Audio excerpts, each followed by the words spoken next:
Tonight, nearly 10,000 migrants a day. That is what federal officials say they are encountering. A border shutdown in El Paso, Texas. This is about being humane in December. That's and providing humane International spaces for them.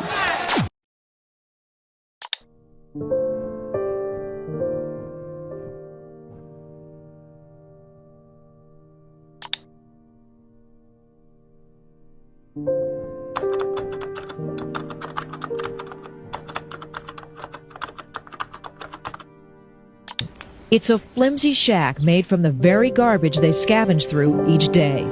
The lack of healthy food is not the only problem these children face. These children are at a great risk to contract disease in this environment. Because there's no toilet, they relieve themselves outside of their shacks. Juan may continue in the same cycle of poverty that has beset his family for generations. Without education or training, Juan's only fate is to carry on the family trade of picking through the trash. In Mexico City, the wealth gap between the richest and the poorest is one of the widest anywhere in the world.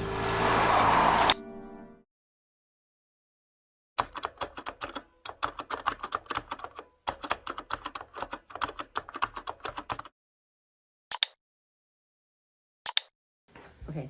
Okay. Go ahead and say my name. You can say, you can be like, my name, Socorro Bachelor, and be like, I came to the U.S. when I was 6. Okay. My name is Socorro Bachelor, and I came to the U.S. when I was 10 months old. Oh, wow. That was even younger than I thought.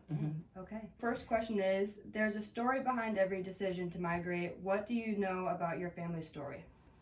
They wanted a place where they had an ability to make a better life for themselves and their family. What did your family hope for in their new life here, and why did your family choose this country? We chose this country because it seemed to have the most opportunity. Any other country like Guatemala or El Salvador, I mean, they're like in the same boat, so America was totally different. What members of your family came with you, and was anyone left behind? Nobody was left behind. All of my siblings, we all came, and my parents. What was most difficult for your family about leaving? Nothing. Nothing? Just... No, they were looking for a better life, and they saw that this was it because they lived in poverty. They lived in, my mother would tell me that they lived like in a lean-to. You know what a lean-to is? No. Okay. It's not even a house, it's not even a room. It's like where you have a covering over you, and that's where you live.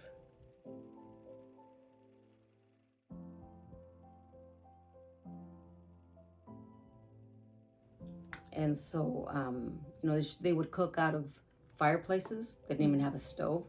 They didn't have any running water. They didn't have any bathrooms. They had to go outside. So it was very poor. And where was this at? This was in Zacatecas, Mexico. Okay. What was the journey to this new country like? I have no idea because I was 10 months old. You were 10. What were the difficulties for you and your family when arriving? I don't think we had any because my parents had an immigration officer that helped them. Oh, I didn't know that was a thing. Well, back then, not anymore. That helped them cross the border and had all of their papers ready to go. And also had a farm where he employed my parents.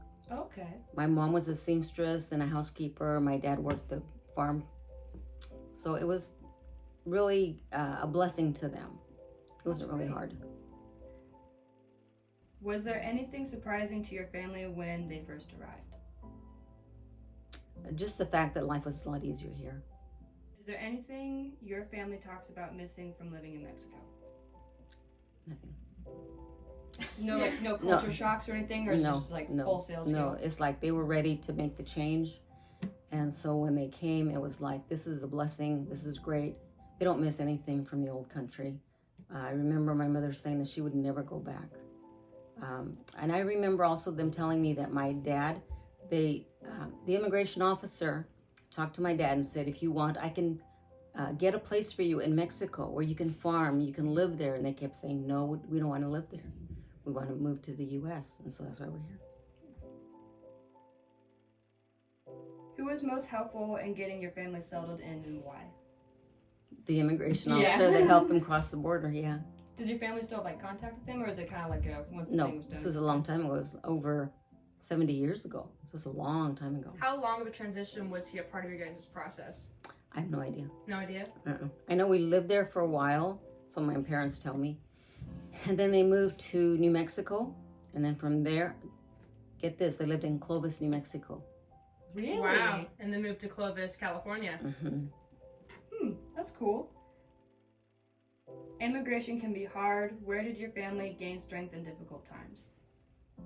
Just being together, staying united, and then making friends. Because when we moved here to Clovis, we moved to where Buchanan High School's at, and there was a farm labor camp there. You know, they had figs and peaches and almonds, and it was a row of like apartments, and so there were several families living there. Oh, that's cool. And so we were able to make friends, and we made friends with the kids, and we went to school together. So what was the question? You're totally good. You're good. It was. How did you find strength in difficult times? Yeah. So, you know, making friends. Building a community. Yeah. Okay.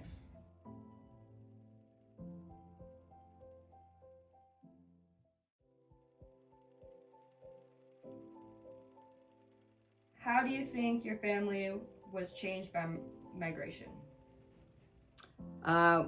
We learned a better way of life. We learned that we didn't have to stay in, how should I say, I don't want to say poverty, but we didn't have to stay in a bad situation. Here we found hope. And so with that, we were able to advance in life. Okay, that's great.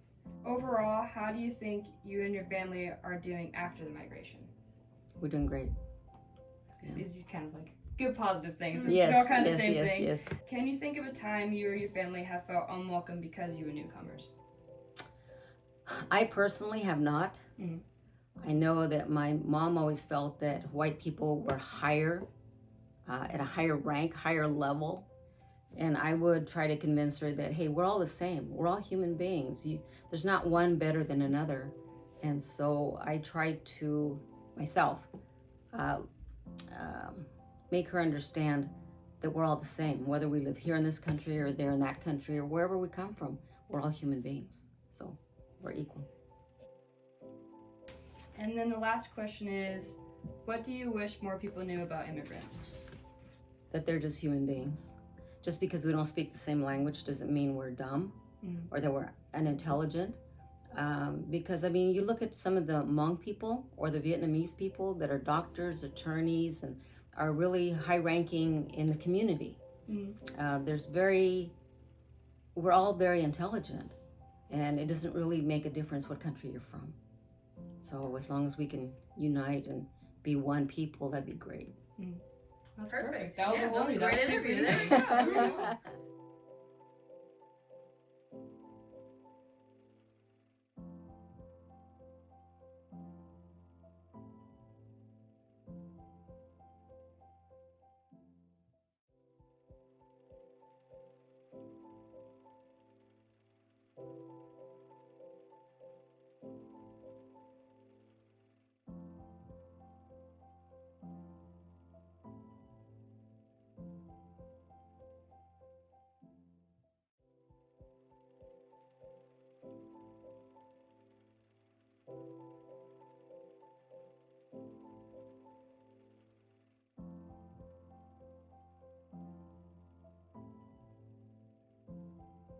We're all the same. Whether we live here in this country or there in that country or wherever we come from, we're all human beings. We're equal.